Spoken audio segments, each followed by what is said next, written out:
Hello guys, magandang hapon po guys.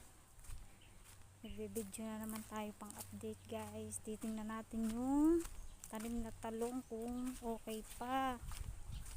Ito po kasi ibinalutan mga plastic. Ewan ko kung okay pa ang bunga. Panggulay din natin guys. Masarap siya gatan, lagyan ng tulingan.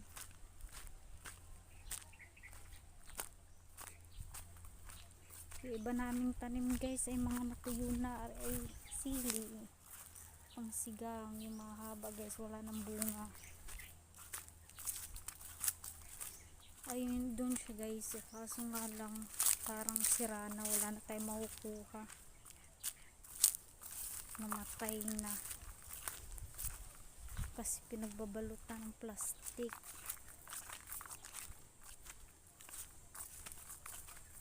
Naubos na pala ang bunga nito guys, nabulok na, purong madilaw na, maliit yung iba.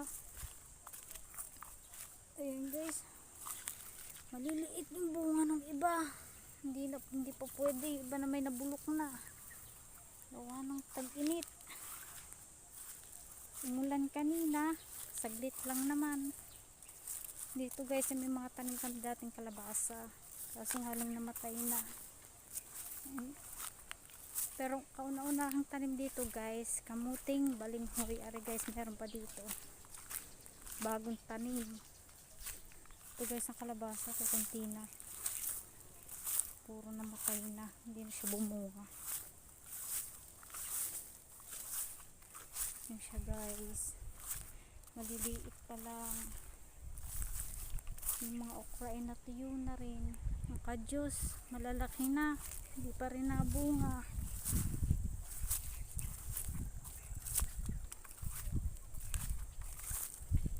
Guys, sa mga nanonood sa akin guys, pakipollow rin po ako sa YouTube account ko guys, Janice Arusio. Maraming salamat po sa inyo guys sa walang sawa ninyong panonood sa akin.